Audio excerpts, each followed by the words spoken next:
Come on, it's toe tapping. That's Carly Rae Jepsen's #1 song. #1, by the way, Call Me Maybe. So there it is. You just heard what the song is supposed to sound like. Keep that in mind when you hear what's coming up. Someone completely destroys the song and may have really ruined the whole phenomena as everybody's listening to the song, doing parodies, the whole shoot match. Joining us to talk about it, political editor from BuzzFeed, Zeke Miller.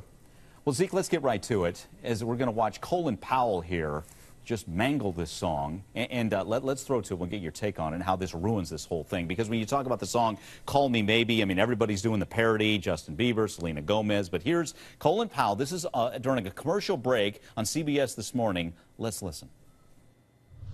Hey, I just met you, and this is crazy, but here's my number, so call me maybe. He even comes with a little fist there.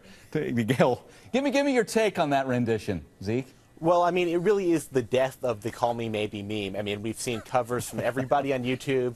We've seen mashups of the president pulling out words from speeches and turning it into the president covers Call Me Maybe. We've seen Jimmy Fallon do it, and now, the former Secretary of State does it. I mean, that really does spell the death of this. Why is that the death knell? Because Colin Powell's in on it. I mean, it's sort of awesome that he is, but I mean, at the same time, you can't top that. The former Secretary of State, heroic general, somebody widely respected. How are you going to beat that? Can we hear it again, Eve? Crazy, there it is. But here's my number, so call me maybe.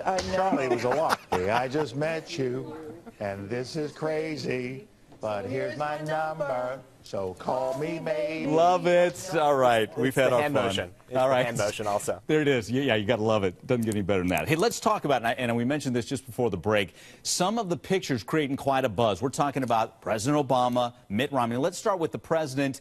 And you as political editor, when you see these pictures of a young Barack Obama, how does that play out in a campaign? Do people identify with him or not? I think there's some shots of him playing hoops and other things. And I believe he's with his grandparents there. Talk about that, Zeke. Yeah, I mean, well, there are really two parts of running for president. There's the part of appearing presidential, and we talk about that a lot. And that's where you look good in front of a camera, you deliver great speeches. But the other half that we don't talk about all as much, maybe we should, and these pictures really get to, is the part of where we want presidents to be like us.